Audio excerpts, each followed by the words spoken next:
So once this loads up, you can see a little tutorial here from our forum software. So this has a notification system, and as part of your onboarding, so when you set up your account, you'll immediately get like a welcome message from me. So this forum system also allows private messages. So you can post publicly and you can also communicate privately with other members. So this is great for, if you have a support question or if you just want to reach out to someone individually and you don't really want to post something publicly for the whole community.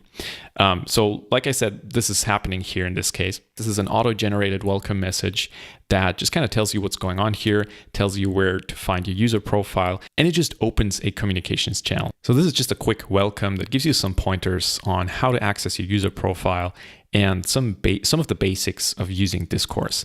And because this is also a messaging system, you can also reply to this private message and it will go directly into my account and I can help you out. So if you have, during your onboarding, if you have any questions whatsoever that you feel like you'd rather get some one-on-one help, just hit the reply button. So the next thing you should look into is checking out your user profile and making sure it makes sense. So as you can see here, this is your user profile. So it's got your username here. And like I said, you can change that. So one of the first things you would typically do is set your full name. So in my case, I'm just going to punch in my name here.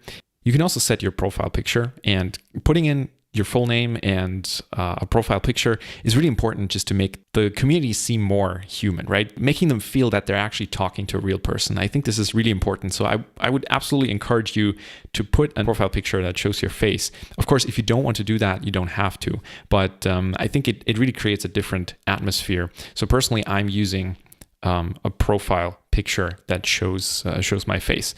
And there's different ways you can set that up. So you can either, if you're using Gravatar, you can either use that or you can just upload your own picture and then the system will update it here. You can also set a profile background and some other things and type in a little bit about yourself, where you're located. You don't have to do that, right? So really the basics are putting in a profile picture and setting your name. I think that's enough to get started here. And then you can revisit that and make sure you're happily set up here. This user profile has a bunch more options, and I'm not going to go too deeply into those. Basically, it has to do with your email notifications. So the forum is going to tell you if someone replied to one of your postings or if it finds anything that it thinks you might be interested in. You're going to get an email and you can control these settings here. And then also, once you get the first email, you can change these settings. All right, so once you've updated your information here, you want to make sure you click the Save Changes button. And as you can see here, this just updated my user name or my full name on the user. All right, so now you've got your user profile set up. Probably the next thing you want to do is just to say hi and introduce yourself. I'm going to show you how to do that.